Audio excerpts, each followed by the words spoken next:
card that came in with the card. Yeah. Thank you. We have to get a card. I think this is the best place to start this talk today, is this card which says, the best chance to be whole is to love whatever is in the way until it ceases to be an obstacle. You know, everybody was really psyched about this on Facebook and Instagram. Everybody was like, you could see by the likes and everything, this really like spoke to people. And I'm thinking, you know, but what does it really mean? When you come here, you know, you hear me say that often. Like, what does it really mean? Because this series is called Dive a Little Deeper. Like, it's not just the surface thing. So the first thing I would ask, or that maybe you asked yourself is, well, what does it mean to be whole? What does that mean? What does it feel like? What does it look like? What does it sound like? What is it to be whole? I mean, that's the first question. Have you ever thought about it? Like, what does that mean? Well, let's see.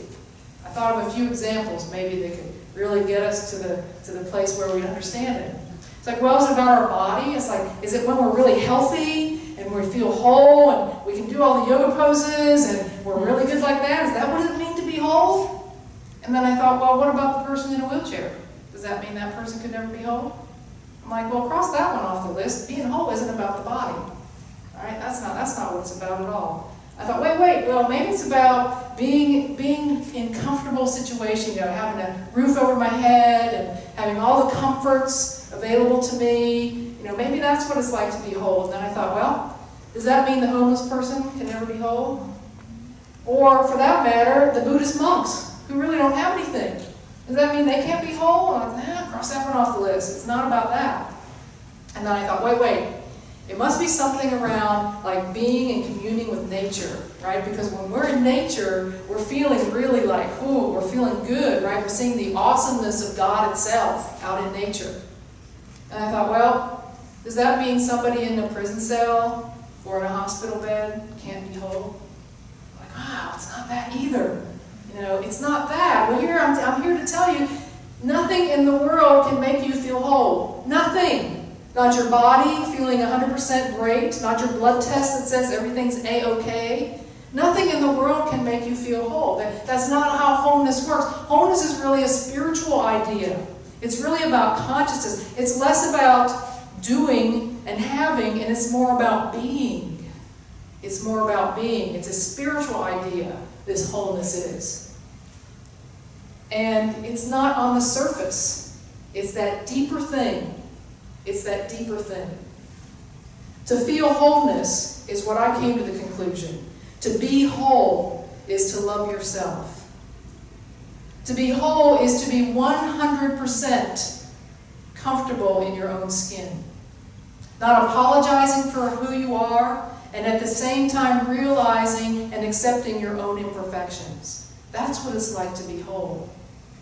To be whole is to be perfectly and keenly aware of every strength you have and every challenge you have in your life. And to realize that you only have a narrow perspective of what's going on in the world. And to love yourself anyway. To be perfectly satisfied with yourself. So I have a story that I've been itching to share here. And Carrie, I'm glad you're here because you're going to love it. About what it feels like to be whole. But no matter what's happening in your life, that you feel that wholeness. So about a month ago, a bunch of us were hearing Michael at the Wrightsville Beach Brewery. And we were sitting outside at some picnic tables. And on one side of the picnic table, I was sitting, Brooke was sitting, and Sarah, Sarah who moved back to Minnesota, was sitting. And on the other side of the table, Renee was there, Jacqueline, and her mom, Diane. And one by one, the people on the other side of the table started to get up. Diane got up, Jacqueline got up, and Renee got up. And Brooke and Sarah and I are sitting on this side of the table. And as if in slow motion, the table started to tip backwards. And pretty soon, the three of us are laying in the leaves, laughing, wondering how we really got there. It all happened happened in slow motion. But I'll tell you, in that moment was the moment that I felt completely whole. I was not trying to get out of it. In fact, we paused just a moment for Carrie to take a picture, which she lost on her phone. We paused just for a moment in that laughter, in that joy of feeling, no matter what was going on, that we were home. Michael was laughing too. He saw the whole thing from the stage. And as he did just hear, he just kept singing anyway. And that's what it's like to feel whole. To not be running away from, even in that little instance, okay, that small example of not scrambling to get up, because let's face it, how many times have you scrambled to get up, hoping that nobody saw you fall? Being afraid to be embarrassed by it. And so in that moment, we had an example of feeling completely whole. Did you feel that way, Brooke? Yeah, it's like, well, here I am. She even had a little beer on her. You know, she said, well, there it is. You know, here we are, laying in the leaves, feeling completely whole. So that's what it's like. And we all have those examples in our life when that's been the case for us. And look at all the smiles on your face because of that. That's what it's like. To feel whole is to feel humbly, gently, powerfully, and joyfully you. That's what it is. To be humbly, gently, powerfully, and joyfully you. So that's what it's like, I think. That's the conclusion I came from of what it means to be whole. So that's the first thing on the card. What's it mean to be whole? Now we got to talk about, well, love whatever is in the way. It's like, well, what does that mean? What's the dive a little deeper thing about loving what's in the way? Because I'll tell you what, this kind of love I'm talking about has nothing to do with this kind of romantic kind of love, of just saying everything that comes into my life, even though it's not so great, to say, oh, I've got to love it and I have to invite it in. That's not really what this means, I don't think. To love what gets in the way is not that kind of love. To love what gets in the way is simply to decide to use it for your own benefit. Is to decide that no matter what that obstacle is, that I'm going to use it for my own benefit. That's what it means to love what gets in the way. It's deciding, in practicality, is deciding that no matter what the obstacle it is, no matter what it is that's got me down, that I'm going to get back up. It's simply that. Loving what gets in the way is deciding to get back up. Let me read you what Mark says about this. He says this: when medieval monks were asked how they practiced their faith, they would often reply, by falling down and getting up. And there you have it, the whole muddled mess of being human. Right there. Go home, close the door, see you later. That's it. The falling down and getting up. He said falling down is not about failure, but about experiencing as many of life's positions as possible. It is how we learn. And getting up is not about vanquishing or conquering an opponent or circumstance, but about not getting stuck in one of life's innumerable valleys. That's what it's about. Our best chance to be whole and to feel whole is to decide to always get up. To get up. To leave and to love what gets in the way by always deciding to get up. That's what I think it means. Our best chance to feel whole, to feel who we are, is to make that decision always to get up. I think that's it. We even got up from the bench eventually, brushed ourselves off, and sat back down on the same bench, by the way, making sure somebody was sitting on the other side. Right? Is to get back up again. That's what it is. Not letting anything hold you back or hold you down. Because here's the truth, and here's the fact. We fall. We stumble, and sometimes we crash and burn. But we always have a choice. And we can always get back up. Michael just did it beautifully. All right, that was tough on the ears. But he got right back up on it. Right back up. Let me read you a couple stories from Mark's book that illustrate this. This is Mark's story. And I shared with you when I first started this series that Mark had cancer, not once, but twice. He had a tumor on his brain that was removed. He had cancer in the core of his body. He had a rib removed. And this is what he says about that experience there. He says, I was barely awake the day after surgery when a burly nurse pulled back my covers. She wanted me to walk. I could hardly move. I ached everywhere. I felt as if at the moment of anesthesia, I was pushed from a plane and that I woke up after impact. I just looked at her. She swung my legs to the edge of the bed and I moaned. Then she left, and a gentler nurse appeared with a washcloth for my forehead. She looked at me with compassion, took my hand, and said in a firm whisper, the rest of your life starts here. I started to weep. The rib that was removed the day before was now cooling in a jar in a lab somewhere, and I, sore in every way, was straining to get out of bed, and the door was as far and as close as God. But she was right. And so with much help, I put my feet to the floor and began. Learning to close distances was hard. 2 days forward, 1 day back, but I confess it was exhilarating to learn how to walk with my whole being. Now I can say this falling down and getting up humbled me forever. Within the year, I began to jog, wanting to move, till I felt like a tree opening to the wind. I run now through the streets, eating light because I can. That's what it's like to be humbly, gently, powerfully, joyfully you. Here's another story. It wasn't long after returning to life, he says, that I found myself at a concert in which the legendary Itzhak Perlman was playing Beethoven's violin concerto, a very difficult though majestic piece that few violinists had been able to navigate. My first surprise was to see this great violinist enter from stage right with crutches as he dragged his brace-strapped legs. I didn't know of his impairment, and having recently learned how to walk again myself, I felt each drag to his chair as the climbing of a mountain. Once seated, violin in place, he was weightless. Like a giant turtle lumbering from shore into the sea, he was again in his element. Witnessing all this, so close to my own surgery, I somehow received Itzhak's slow walk as a teaching and remembrance of why we are all here.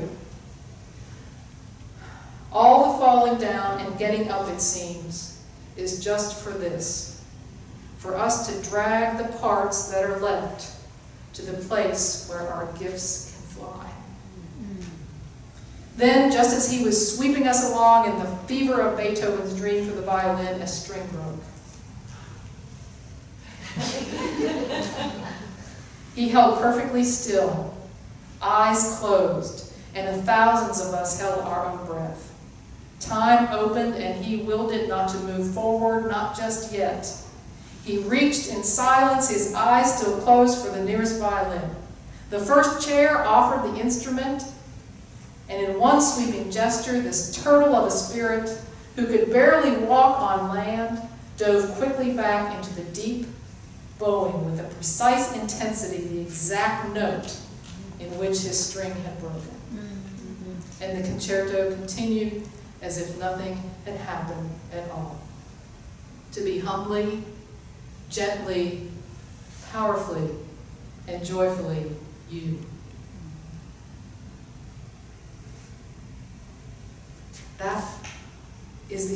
Those are the illustrations of what I'm talking about.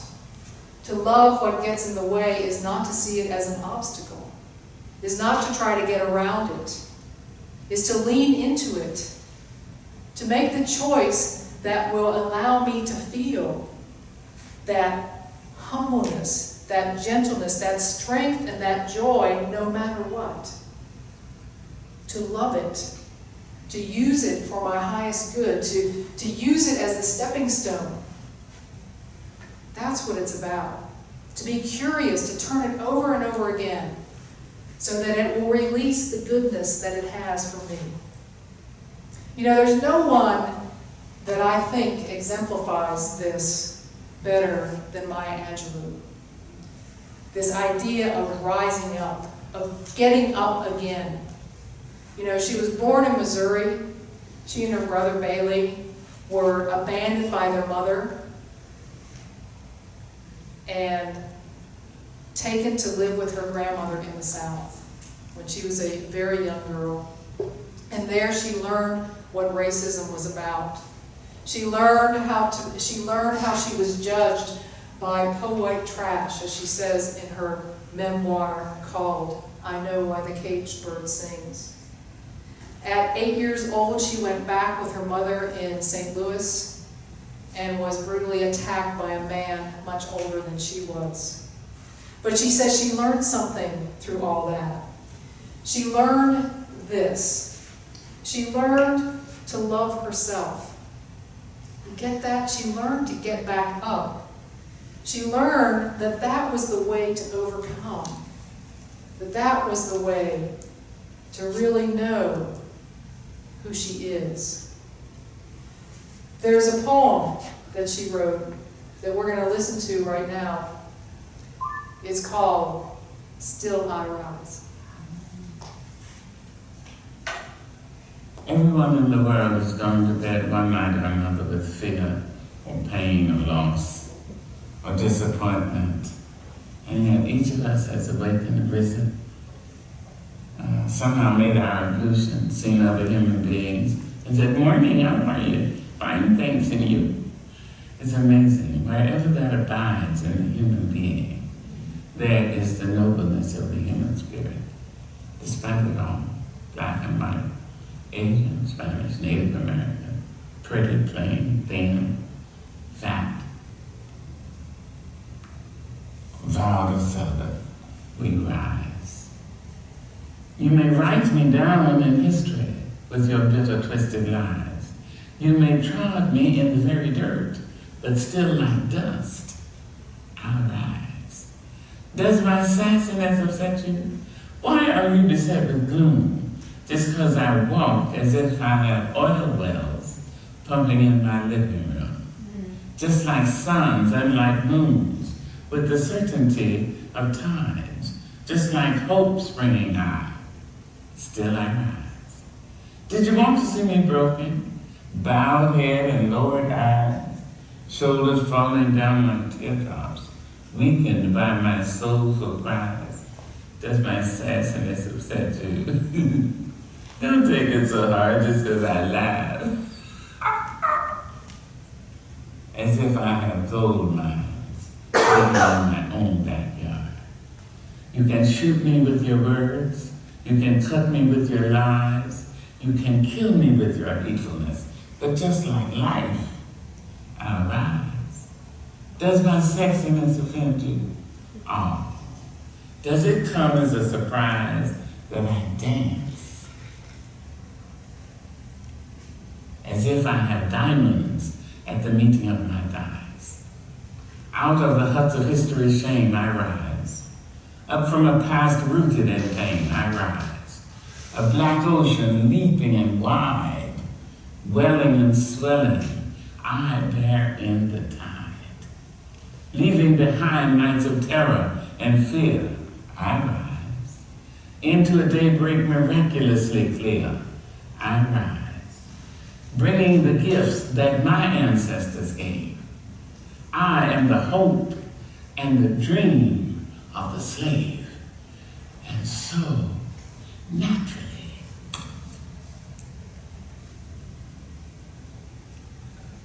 there I go rising.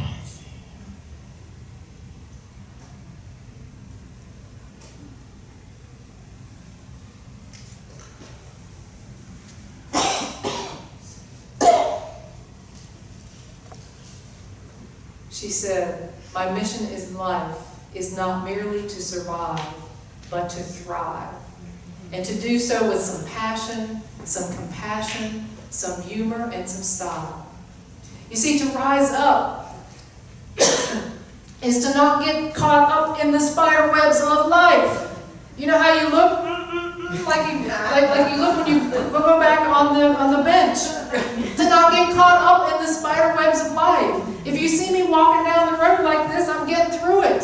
If you pretend it's not bothering you, maybe you're not. It's deciding to get up no matter what. To rise. That's what it is to love what gets in the way. To rise up, to stand up, to always decide to get up. There's one more story I want to share with you. And thank you, Maya. If you hadn't heard that before, how many hadn't heard that before? A few. Most of us have heard that before. It's quite powerful. Quite powerful. Here's one more powerful story that I want to share with you as we close today. It centers on the miracle-induced fall of a young divinity student. And maybe you've heard this before here, but it's worth repeating. A young divinity student who was stricken with polio. And from somewhere deep within him came an unlikely voice calling to him to do one thing, and that was to dance with polio. So with great difficulty, he quit divinity school and he began to dance. And slowly and miraculously, he not only regained the use of his legs, but went on to become one of the fathers of modern dance. This is the story of Ted Shawn. And it is compelling to realize that studying God did not heal him. Embodying God did. In small and great ways, we are each challenged to open the miracle of our lives by dancing where we are lame and by loving where we are wounded. It is an astonishing thing to ask of ourselves, and yet all of our trials lead us there. You see, this is really the deep calling of getting up. It is our spiritual work to listen for that call, to listen from deep within, and to decide, regardless of what's happening in our life right now, to get up and dance and to love, even though we feel in that moment wounded, as if we can't. So we're going to take these ideas into meditation today. There's some cushions up here if anybody wants to do their meditation on the cushion. I invite you to do that. Let's remember that we always have the choice to get up. And in fact, it is our life's work to get up over and over and over again. And when we do, we will feel that wholeness. We will feel absolutely comfortable in our own skin. We won't be afraid. We will be completely at ease. Wholeness. So let's take a deep breath in and another breath out. And to be still in these moments.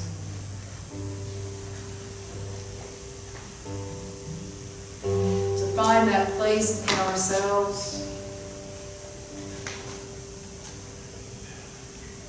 where we can be